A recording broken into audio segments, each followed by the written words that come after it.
Connected? Awesome. Ooh, loud. Awesome. I talk really loud. I'm always shouting. Now, it's really exciting for me because I get to go to these keynotes, and I'm hearing about all this amazing technology, living on the edge, and infusing AI into our applications, and connecting everything to super crazy fast databases.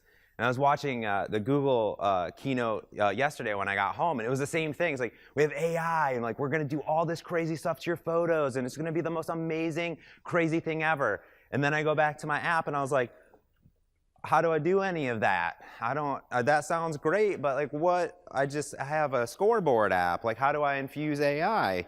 I'll estimate what your next die roll is. It's interesting. Coming from an enterprise background as a printer developer, we used to work for Canon because everyone loves writing printer software. I come from the state of mind where it's like, well, all my databases are sitting over there. How am I going to get that up there? How am I going to get that onto this tiny little device? How's it going to be super fast? How am I going to somehow analyze that data? How am I going to take advantage of some of these network capabilities and some of these amazing things that these applications are doing? So what I want to do over the next 45 minutes is show you what you can actually put into your mobile applications and how Xamarin, Azure, and Visual Studio are making it easier and better for every single developer here and around the globe to build these types of applications. And not just sort of a fake, different demo app. This is a real use case, because I wanted to show you real services inside of Azure that you can go back to your office or back later into your hotel room and integrate and start using right now. And I'm going to show you how we're making it super simple to use these APIs to build these cloud-enabled apps with cross-platform APIs, regardless of how you're building your apps with Xamarin, whether you're using Xamarin Native or Xamarin Forms, which I'll cover too. Now, if you don't know who I am, I'm James Montemagno. I'm a principal program manager here at Microsoft. Before that, I was a developer evangelist at Xamarin. And before that, I was a mobile developer and a customer of Xamarin. I fell in love with Xamarin over 7 years ago. It's the reason that I moved to this beautiful, sunshiny city of Seattle, Washington. So good. It's changed a lot in 7 years. There's a bunch of Amazon towers there now. I don't know if you can see the Space Needle anymore, but it's there. And I moved here because I thought it was a lovely city, but we have amazing coffee that a few of you have joined me on adventures here at Build, and also because I love building mobile apps. I love it. I not only love building mobile apps, but I love building libraries and tools for developers to be more productive every single day. If you have any questions, always feel free to contact me at any single time. If I don't email you back within a week, send me another email and bump it right back up, because at Microsoft, we love email. So much email. All the email. And that email, I set up this alias, mots@microsoft.com. That's priority. It goes into my inbox directly, not into some external folder, directly. So that's exclusive for all of you here and for everyone that I've ever given it away to. You can follow me on Twitter and also subscribe to my awesome podcast. And I also have a show on Channel 9 called The Xamarin Show, because I love this stuff. I simply love it. After 7 years, I still believe Xamarin is the best way to build a single app or an app on every single platform, so regardless of how you're building apps. Now, what's great and what I've really learned is that to build great mobile applications, you need to not only build and craft out beautiful native user interfaces, but we need tools to help us be productive as developers, to ensure that every time I just push code, stuff happens, and I can automatically distribute it to my testers, ensure that my apps are doing great and they're performant, tested, good to go, and also learn about how my users are actually using my application. So I can then take that data and feed it back into my development cycle. And at the same time, I need to ensure that the apps that I'm creating can be infused with cloud intelligence and be globally distributed across the entire world. So even though I launch my app today in the US, what happens if all of a sudden it becomes the most popular scoreboard application in all of Australia, and I need to scale out my backend? And that's what the cloud does, is let us not only infuse AI, but also globally distribute our app. And I'll say it here. Visual Studio, Xamarin, and Azure is the best way to build cloud-connected mobile apps for any operating system. Whether you're building on Windows, iOS, Android, Mac, or anything else, we are the best way to do it. And I'm going to show you how. I'm going to tell you about a little story that led to actually this session here. is that as a Xamarin developer, there's a lot of amazing people in the Xamarin community. Some have kind of joined up and recently joined Microsoft as cloud developer advocates. And a lot of them given sessions here today. We call them CDAs, cloud developer advocates. There's a whole bunch of them. And I go on campus all the time, and I have a bunch of friends in the office. But these CDAs are all over the globe, but always traveling into Redmond campus. And I was like, on our team and on our Slack, and I was like, whoa, Matthew's here? Like, Matthew, like, you're from Wisconsin. Like, how are you here? Like, did you bring me cheese? That's all I really care about. Where are my fresh curds? That's all I want to know. And sure enough, he goes, I did bring you fresh curds. I'm going to stop by your office. But I was like, I need an application to know when all of my friends are together. I need to know when the Xamarins and the CDAs can get together, drink some banana juice, and just have a great day. So this led to the creation of an application. Because we all have mobile devices. We're all traveling across the globe. So I said, hey, what if I build some sort of contact application infused with the power of these devices, so anyone can check in and I can see any of the CDAs near me, or better yet, just see where they're at. So now someone could download this application in your hometown and see if any CDAs are nearby. And we call that application GeoContacts. It's an open source application. You can grab it today. It's for iOS and Android. And it enables you to do just that. Browse all of your contacts that are CDAs. The CDAs can log in and check in, and then you can see where they're at. And it's a beautiful application written completely cross-platform with Xamarin Forms. So I figured I would just go and demo this really quick. So we built this application in about 2 weeks. And we decided, like, hey, we want to take advantage of some Azure stuff, but also build some beautiful apps. So I'm going to go ahead and launch it here. I'm screen mirroring both my Android and iOS device.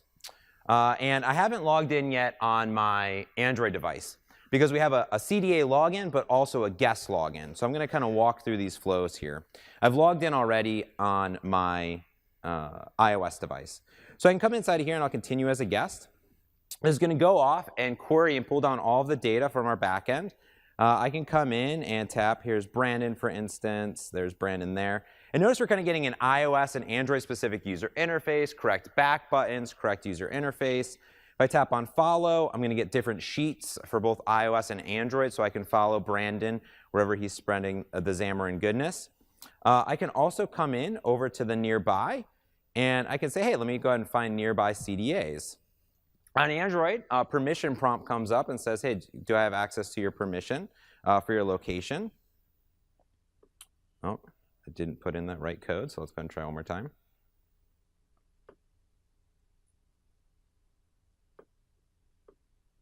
Come on. Button press.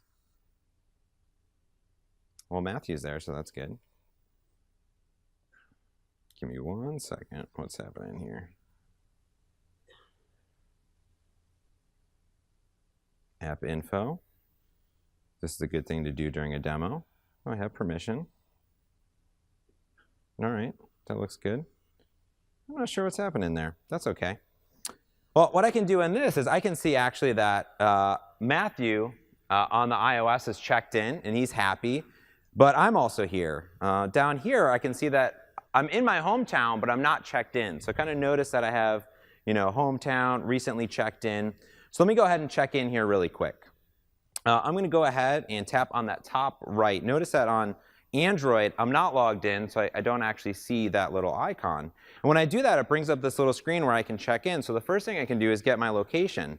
And immediately, it's queried my iOS device for Seattle. It's found my location. But we're also added ability to add our mood.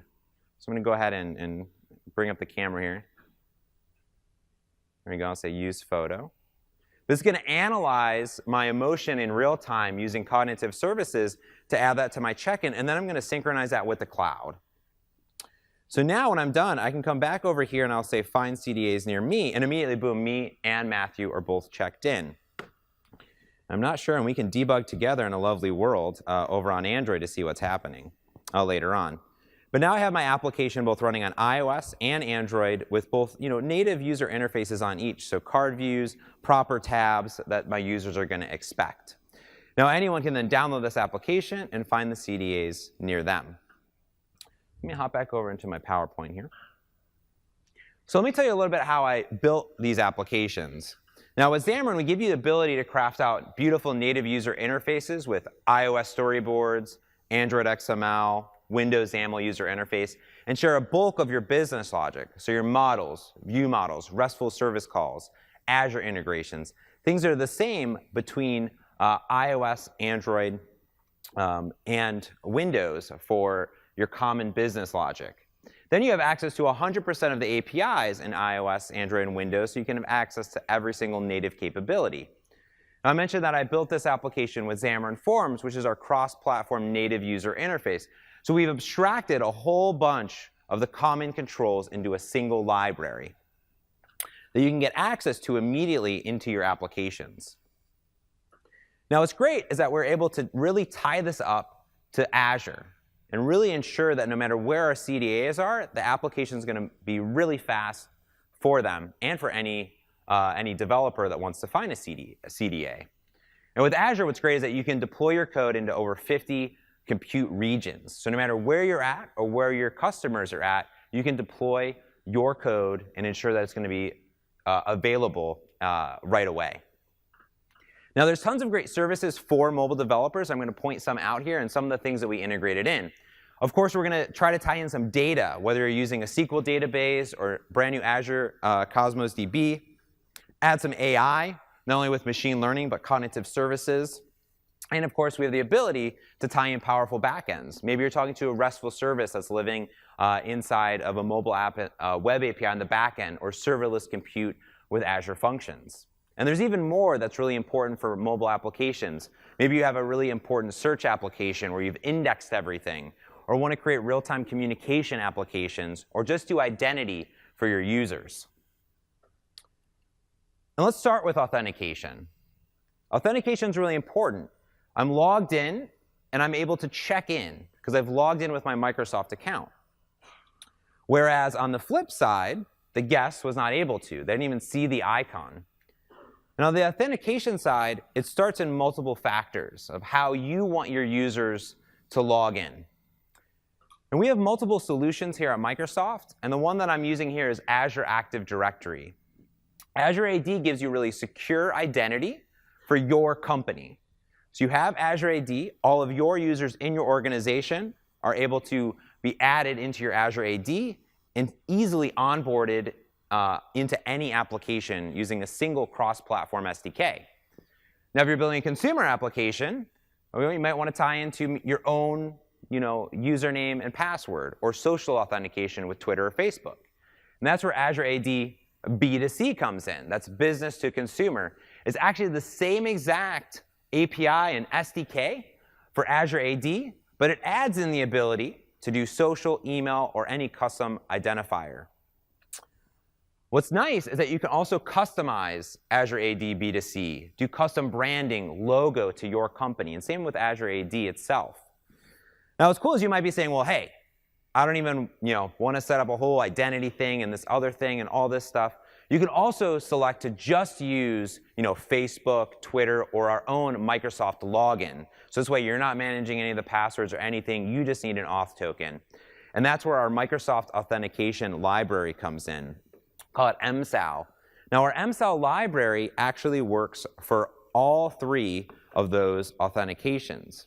So whether you're using Azure AD, Azure AD B2C, or you're using just Microsoft Authentication, you can go ahead and use this library. It's fully open source. It works on any single platform, not only just your Windows, your .NET, WPF applications, anything like that, .NET Core, but also works in any other backend language. What I really love about this on the mobile side of things is that it actually ties into the native capabilities of the platform. So you can see on the bottom here, it really uses SF Safari View and Chrome custom tabs on Android, which for me is really important as a developer who wants to ensure that I'm getting that great native user interface. Now, what's nice is when you log in with any of these services, Azure AD, B2C, or MSAL, you also have access to the Microsoft Graph. So you can get information about your specific users. And this is actually really important because as I log in, I might need to get information about their photo. I might need to get information about their groups, their devices, their emails, their calendar, especially if you're building enterprise applications. So it becomes really important to not only just have some way of authenticating my application and my users, but actually taking it a step further and tying in deeper to get information back. So what I figured I would do next here is show you exactly what it looks like to tie in this API into the application. So I'm going to head back over onto my machine. Now I have the full solution here, so I'm going to go ahead and just zoom in and show you what this looks like first. So I have an Android and iOS app. What's nice is that I could add a UWP application, WPF application, Mac application here, using Xamarin Forms or not, and share a bulk of this backend. Now inside of here, I have some views. So here I have a login page, an update location page. I also have some view models that are controlling that. I'm an MVVM type of developer. I just love it. It's like MVC, more V's, more M's, one less C, technically. Someone called me out on that, and they're like, oh, where are my controllers? And I got controls. What's cool here is that I'm actually doing some customization. I actually am using Markdown to render some information here. So if I go into my iOS, I actually do a little bit of Markdown inside of here, a little customization. I use MarkDig, which is a cross-platform implementation to parse any of the Markdown to HTML and display that in a native control, which is nice. It's a little bit nicer on Android in general, but I also did that over there. Now, if I come and look at my dependencies, this is actually quite interesting. I'm using a .NET Standard library, which means that I can share my code with any .NET platform. So I can see I'm bringing in quite a few things that we're going to talk about today. I'm pulling in MarkDig, so that's that cross-platform Markdown library. I have my favorite caching API called Monkey Cache. Wonder who created that? Me. I also am using a plugin here called Multilingual, which gives me the ability to do multilingual translations for my app from regex files. And of course, Xamarin Forms and Xamarin Essentials to use location services and a few other things. Now, for identity, I talked about MSAL. And the NuGet package specifically that we're looking for is the Microsoft Identity Client. Now, technically, it is a preview, but it's been in a preview for a year, and I've shipped it in tons of applications, and it's pretty much production ready. So just do it. It's there. So what do I have to do to actually get into my app? Because I did talk about security with custom tabs and SF Safari View. Well, what I have inside of this application is an authentication service. And this is where all of my authentication is happening. I'm going to go ahead and bump this up really big for everyone so we can see it. Now, this authentication service is an interface, because who doesn't love interfaces? And I just have a login and a silent login, and I can log in and log out. Inside of here, I have a few important things. I have this UI parent, and this is actually important inside of iOS and Android with this library because I'm tying into that custom native API of those custom tabs and SF Safari View. Now that comes from the Microsoft Identity Client API, so it's nothing custom that I did. This is all in the API. I also have this public client application. So the idea here is that I am creating a public client application, and that is giving me the information on the back end to who am I talking to. So am I talking to Azure AD, B2C, or MSAL? So when I go into here and I go to definition, we can see that I have my application ID, and I also have a redirect information of my login, Microsoft Online authentication. So this would be specific for any organization, and we give you this information inside of the Azure portal. Now, since we are tying in and using specific Android and iOS implementations, we do have to have a little bit of setup here. So when I go into my main activity of my Android application, what I do is I say, hey, authentication service, this main activity is where I'm logging in. I'm the UI parent. After I log in, what will happen is I will get back some information from that custom tab back into the application. And then I pass that information up to Azure AD into the library, and it handles everything for me. If I go into my iOS application, I've added a little bit of information into my info P list. Just because of security protocols, my app needs to register and say, hey, Safari, I can accept any bundle identifier of Microsoft advocates and this specific MSAL string. And this is all documented, which is really nice. And that's it. That's really just about it that you need to do. If I come into my iOS application delegate here, we can see that I have literally just a little bit of the same kind of call from Android and iOS to open up that URL, so I get called there. So let's actually go ahead and plug back in my Android device over here. I'm going to go ahead and just hit debug. And I'm going to go into my authentication service. And we're going to walk through the login process. So the very first thing that happens when I call login is, oops, what's happening over here? Give me 1 second as my Samsung device freaks out.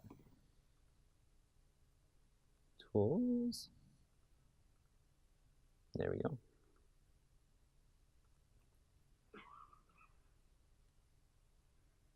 There we go. There we go.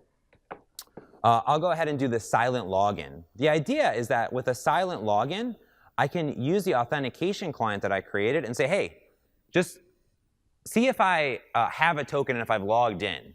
This will check to see if I'm already logged in and will also refresh the token because tokens expire. So it's actually important to call login whenever I'm making calls that need to be authenticated with my users.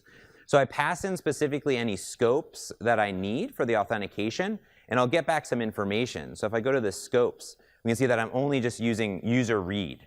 But if I needed more information from the graph, I would put those scopes right there into my constant so I could get that information back. Now, if something goes wrong, this is just going to throw an exception. And that's OK, because if I can't log in or refresh my token silently, then I'm simply going to ask the Azure AD to acquire my token asynchronously. So here, I again just pass in my scopes, but this instance, I pass in my UI parent so I can go ahead and pull it up. And we're going to see if this thing is going to, oh, it's okay, it's signing, it's happening. And it should go ahead and now deploy and debug again into my app. And I'll walk through the process of what information I'm getting back. So we'll see how what's happening here. Have faith that it's, oh, there we go, good. Let's go ahead and pull this up.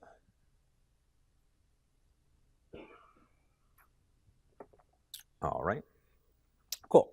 So now I'm going to go ahead and say CDA login. And immediately, it was super quick to actually do that silent login because I've never logged in, nothing happened, so I get null back. Just exception was thrown, boom, done. So now what's going to happen is I'm going to say acquire token async. And when I do that, it's going to pop up my Chrome custom tab. Now notice that I have already logged in once with my Microsoft authentication because this is my personal actual Microsoft account, which is great to use in a demo always. Oh, great. And it's gone ahead and asked me to enter my password. So let's go ahead and minimize that really quick.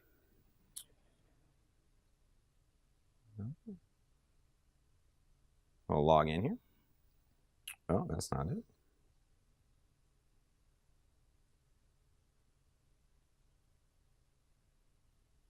Uh-oh. Unless my password expired. Pretty sure that's my password. Apparently not.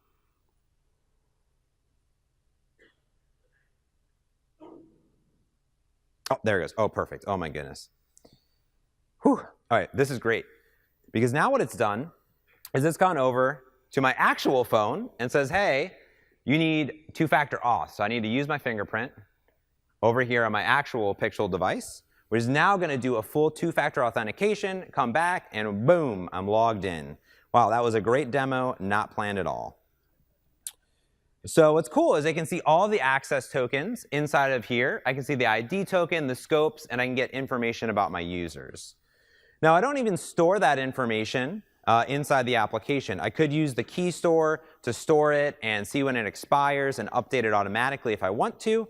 But now if I come over here and actually tap to update, we can go ahead and see what both of these look like. I can go ahead and get location again. Something is wrong with location. Oh, no, location's here. So for some reason, it's not going to do it and let me actually get my location for some reason on the same device. Let me go and try to log in again. See how that did. Very sad, because the location's not working, and because I forced it that you need it. But oh my goodness, it seems like I like how I put emojis everywhere. That's good. I'm not sure why my location is not working. Turn on locations. Not going to happen. That's really interesting. Well, when in doubt, debug it live on stage, because what's cool here, if I go into my services and geolocation, we can see exactly what's happening.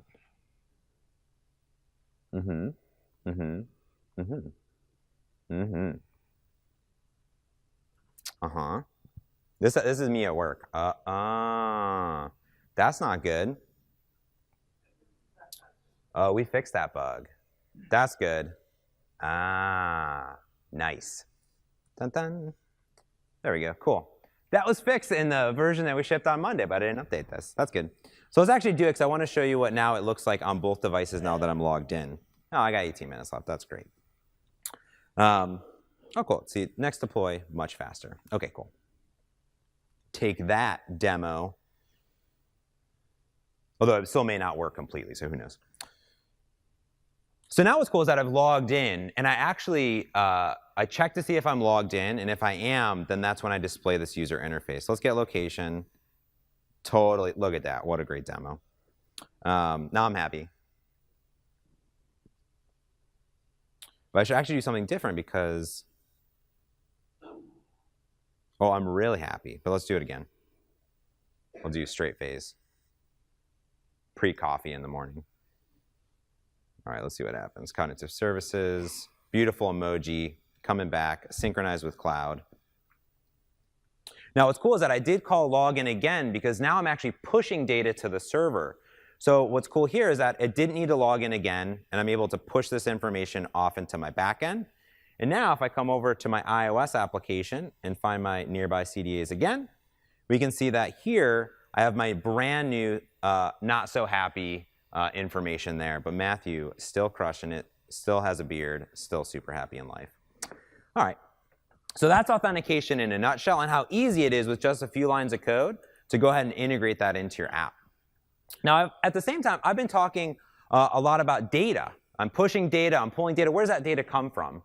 Well, when I was working at Canon writing printer software, we just put a SQL server down there. There it is.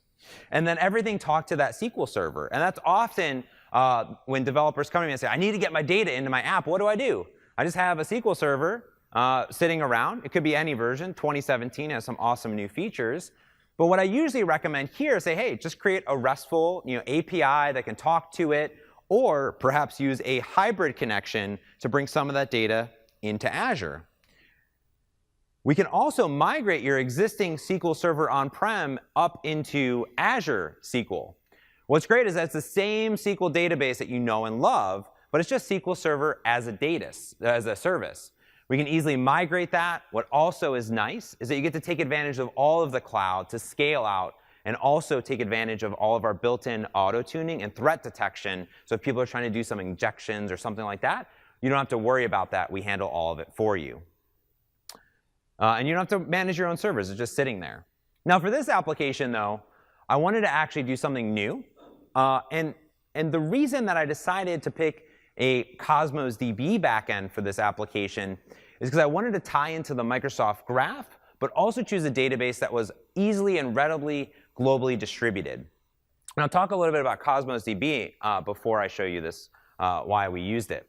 What's great is that it is really globally distributed. With a single button click, you can just roll out to a new region. Just need my data over there. Boom, there it is. And it'll just do all of it for you. It's amazing. Like, look at me. I'm an IT pro. Just done.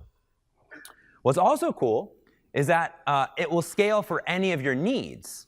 Whether you have a small application with just megabytes or kilobytes of information to gigabytes or petabytes of information, it can handle hundreds to millions of transactions based on how much money you want to give us. It's great. What I do love, though, is that it really covers all aspects. When I'm thinking of where I want my data, I want it highly available, I want it super quick, I want my data to be consistent no matter where it's at in the world. If I need it over here in Asia, well, that needs to be the same information that's over in the US. And it can handle all of that for you automatically. Now, what's interesting about Cosmos DB is that it actually exposes APIs on top of existing database structures, such as DocumentDB, MongoDB, or table storage. And additionally, we recently added Cassandra to the mix. Now, what I really like about this is we picked a DocumentDB backend for our Cosmos DB. And we did that because DocumentDB gives us really nice geolocation-based queries for our application. So I just didn't pick Cosmos DB because it's new, fancy, and shiny. I picked it for a reason. I picked it because I can query Cosmos DB directly and say, hey, give me all CDAs within a 50-mile radius that have checked in the last 7 days to where I'm at right now with a single call. And I don't have to be a mathematician or understand any of that complex logic. Cosmos DB and DocumentDB will handle it for me automatically. So let me show you what this looks like to put into your app. So the first thing that I'm going to show here is I'm going to stop debugging, get out of here. And inside of my application, I've brought in some more, you guessed it, Nuget packages. And over here, I've brought in the DocumentDB core. That is our Cosmos DB integration. And it just, for legacy purposes, was called DocumentDB. And this offers all of my cross-platform APIs. Now, if I go ahead and look at my geolocation service that I was having issues with earlier, whenever I query the current position, it will go off using Xamarin Essentials from a single cross-platform API, get my location, and return that back to me. It will also attempt to do a reverse geolocation or a geocoding on it. So I'll call Xamarin Essentials to say, hey, based off this location, see if I'm in Seattle or in Wisconsin or wherever I'm at, so I can pass that information back to my Cosmos DB. Now, more importantly, is I need to query that data. So if I come into my view model of all contacts, there it is, I have a simple observable collection of contact. And when I say refresh, I will call out and I'll say, hey, give me all my data asynchronously. And I'll update my information right here with all that. Now, this will go off to my Azure backend service that I created. Now, what's unique here, as I go ahead and minimize this down and pull it up, is that we've created a read-only version of the DocumentDB collection and a read-write version, because often we're concerned about, hey, what keys do I put into my app? So I can pull in my Azure Documents API, and what I'm doing is I'm creating a collection. So this is my collection of CDAs, and I give it a little bit of information about the CDA itself. So the database inside of Cosmos DB is called CDA Locations, and this one is called CDA Info. We have another entry called Location. So I have two different collections inside the same database. So kind of think of it as two different tables. Now, this is all cross-platform, and there's nothing I needed to do inside of iOS or Android. But I simply create my document client, which comes from Cosmos DB. I pass it my where it lives. So I get a URL from my backend, and I get an auth key. Now, this is my read-only auth key, and I'm going to talk about how we do updates a little bit later on. So when I initialize, I simply say, hey, go open everything asynchronously. And then when I want to get all CDAs, I say, hey, I'm going to create this query. Now, this isn't calling to Cosmos DB. It's creating a query. And the query will know how to page over my data.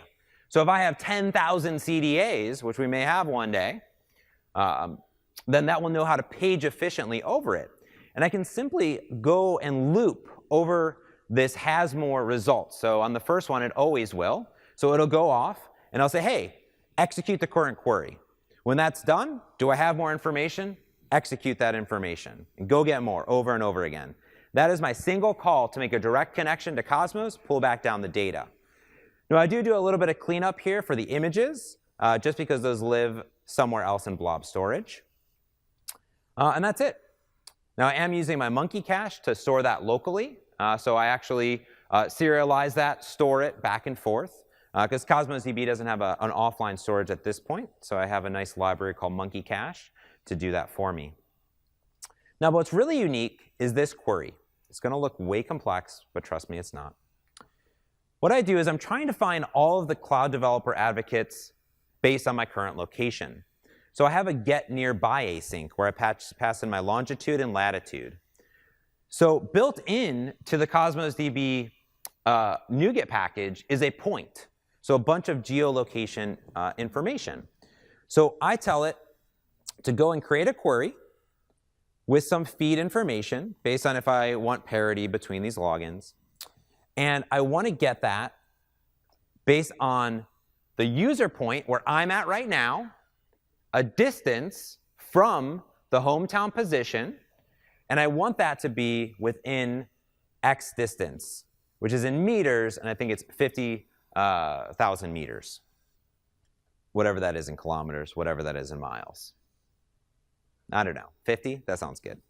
And then I create a document query. But look at how I didn't have to do anything to put in this query. I just kind of used link, just as I would expect. But Cosmos DB sends that query directly to my backend and does it all for me, and I loop through it. And that's it.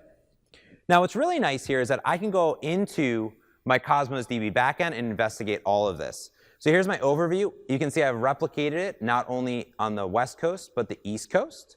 I could come in and I could go ahead and geo-replicate this again when I come in. And let's just go ahead and roll it out over here to Korea. No, let's go to, yeah, that sounds good. Save. Cool. I just literally replicated all my data in real time over there. It's like, cool, just did that. That's fun. Done. Now what I can do is I can come into my Data Explorer. This is a new view where I can do advanced queries over my data. But here, I can go ahead and see my location, and I can see my CDA information. And I can look at my documents, and I can tap on one, and I can see information about them. So we just store them as JSON blobs. So here's all the information about John Papa.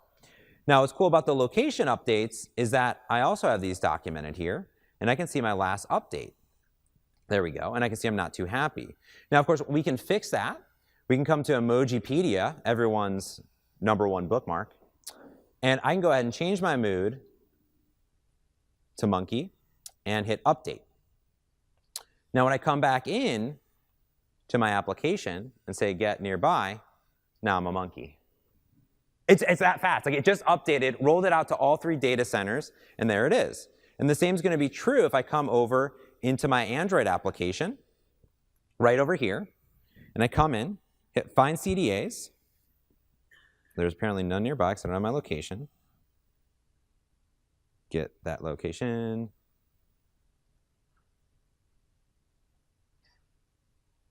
And it'll be there. You know, it's there. Perfect. And that's how easy it is to start exploring data, putting data inside of it, all right there. Oh, it totally came back. There it is. Look at that monkey. And proper emojis on both operating systems. And that's what you really want to offer to all your users. If there's one thing you take away, it's really ensuring you have emojis in your app. Now, at the same time, we not only had a way to log in, have a powerful backend, but we did infuse a little bit of AI in this app, mostly based off of me being able to take a photo with my camera of my device and then diagnose that and investigate it to see what's my current emotion.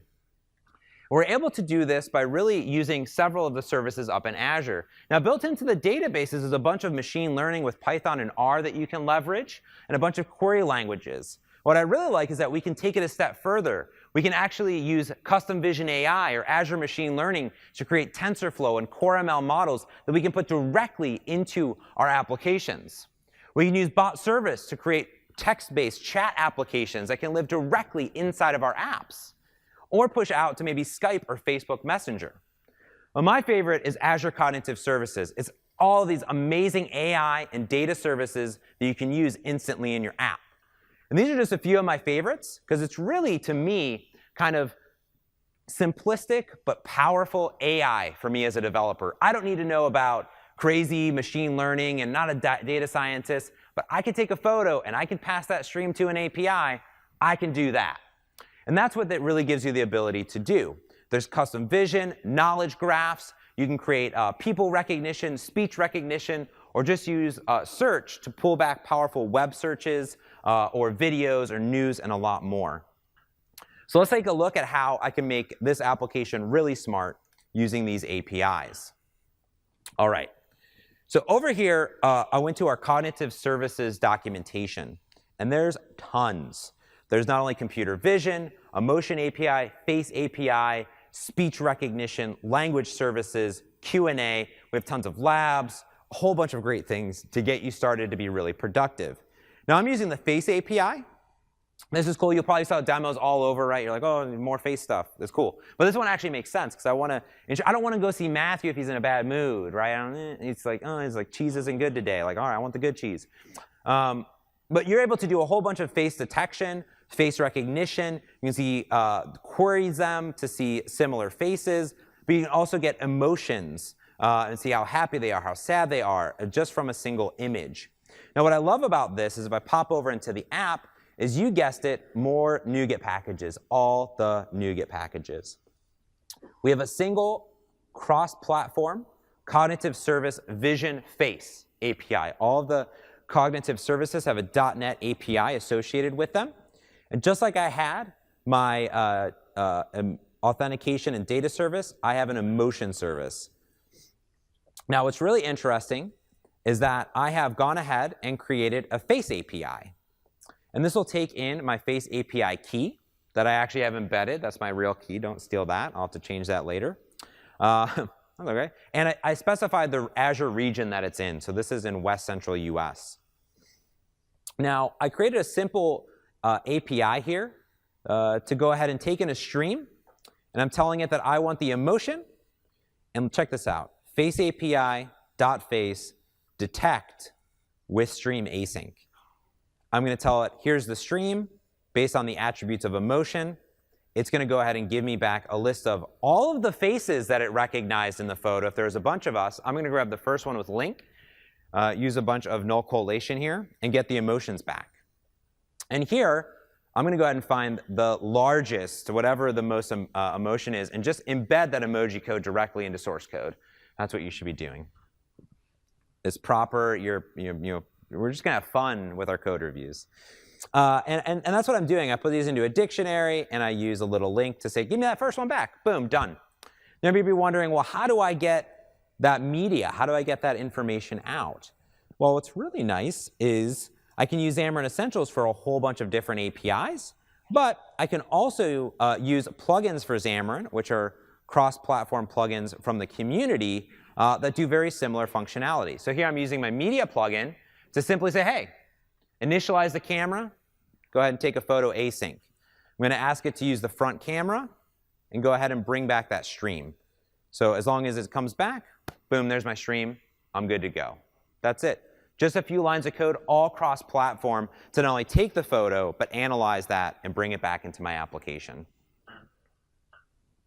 Cool. Now, the next part I want to talk about is serverless compute.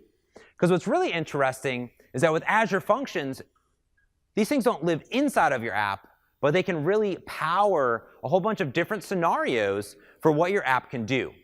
Now, I mentioned I had a read-only key inside of the application so I can pull down the data. I didn't want to put my read-write keys directly into source code. That's bad.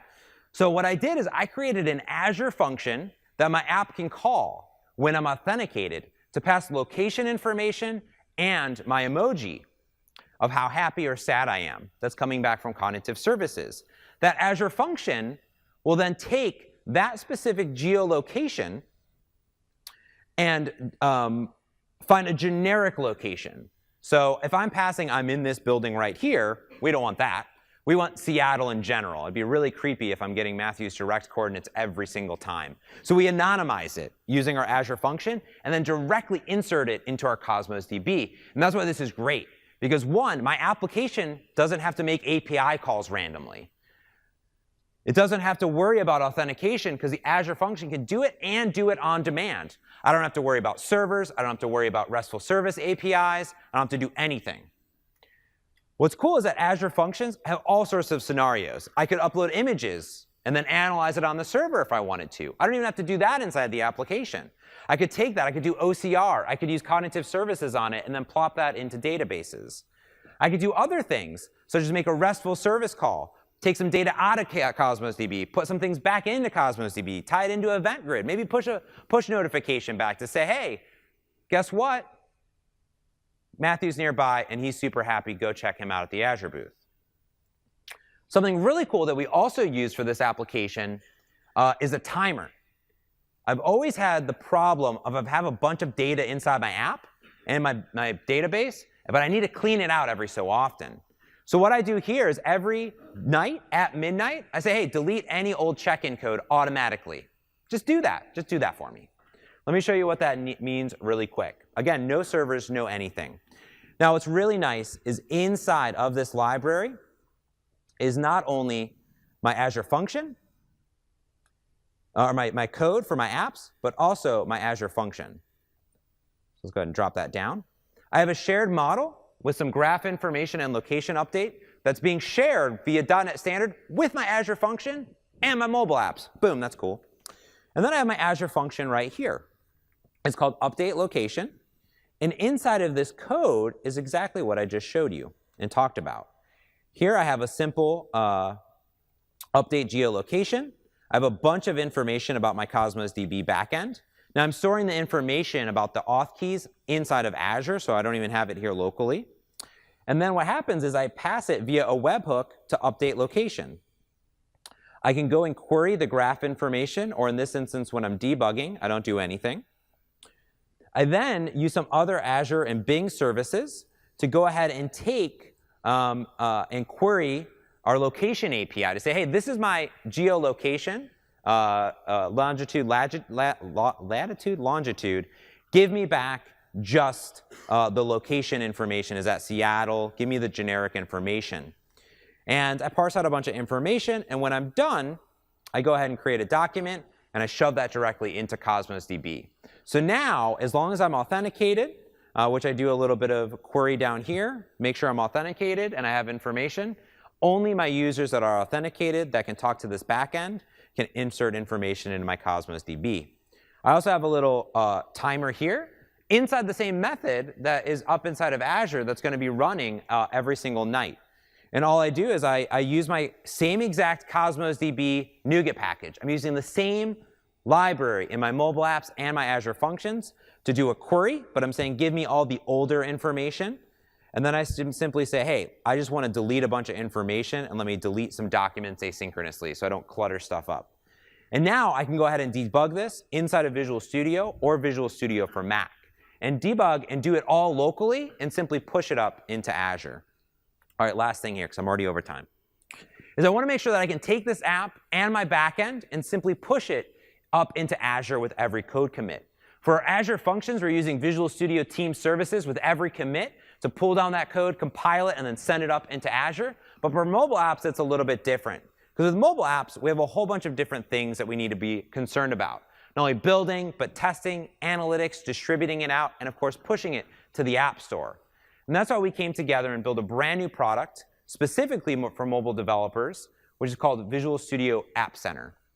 You can do everything from build, test, engage with your users with push notifications, get crash reporting analytics, and you choose. Do you want one service? Do you want two services? Do you want all of them? Really briefly, I'll show you exactly how I'm distributing this application with App Center. So over here, I have my App Center.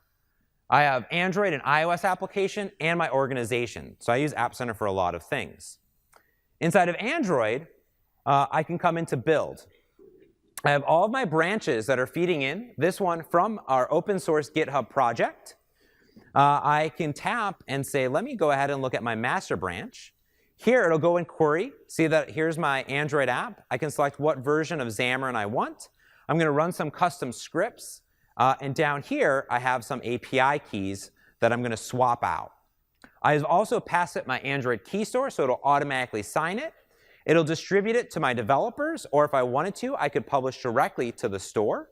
And I'll also have a little badge. Now, with every commit into master, I'm going to go ahead and get that right here inside a new build that'll be distributed. I also have my distributions that I've done before. You have the ability to do private groups. I also have a public API that anyone can grab a URL and install it to. So I push this out to the CDAs.